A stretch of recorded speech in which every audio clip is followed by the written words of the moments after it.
Professeur, vous avez gagné le trophée du plus grand scientifique. Professeur? Professeur? Vous m'entendez, professeur? Professeur! Quoi? Que se passe-t-il? Vous dormiez encore sur votre bureau, professeur. Et en plus, vous parliez dans votre sommeil.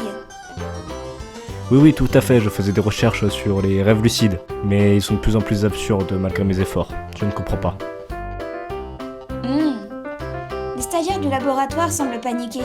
Ils ont entendu dire qu'il n'y avait plus de place dans aucun hôpital en France à cause du virus. Je comprends leur inquiétude. Mais avant tout, il faut clarifier la situation. Suis-moi, nous allons voir ça de plus près.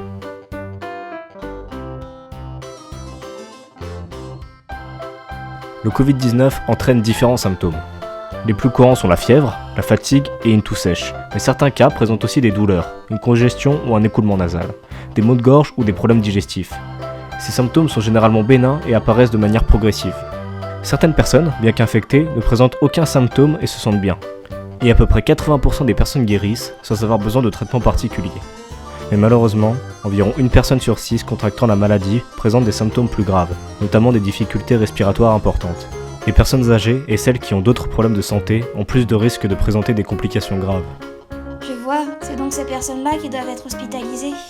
Oui, dans la plupart des cas. Et il est vrai que les hôpitaux connaissent un afflux important de patients et certains sont surchargés, notamment en Île-de-France et dans le Grand Est, alors que le pic de l'épidémie n'est même pas encore atteint. Au 5 avril 2020, 28 891 personnes sont hospitalisées et 6 978 personnes sont en réanimation. Ces données augmentent chaque jour de manière dramatique. Les problèmes rencontrés par les hôpitaux sont notamment un manque de matériel, tel que des masques et des respirateurs, mais aussi un manque de personnel hospitalier dû à une insuffisance de moyens. Et malheureusement, les difficultés actuelles obligent le personnel médical à effectuer une logique de priorité sur les patients. Et tous les hôpitaux se trouvent dans la même situation? Eh bien non, toutes les infrastructures médicales ne sont pas atteintes de la même façon par ces difficultés, ce qui mène à des transferts de patients entre les hôpitaux à l'intérieur du pays, mais aussi vers des pays extérieurs. Par exemple, certains patients ont été transférés en Allemagne. Et pour tenter de remédier à cette situation, la France augmente sa production et importe en masse du matériel médical. Je comprends mieux. La situation semble tout de même assez alarmante. Y a-t-il un moyen d'aider d'une quelconque façon?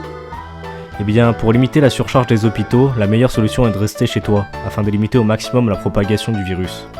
Mais tu peux aussi proposer ton aide au personnel hospitalier ou aux personnes isolées en t'inscrivant sur des plateformes d'entraide en ligne. D'accord, je vais voir ce que je peux faire à mon échelle. C'est une très belle initiative, ma chère Lily. Que se passe-t-il, professeur? Je suis Cortana.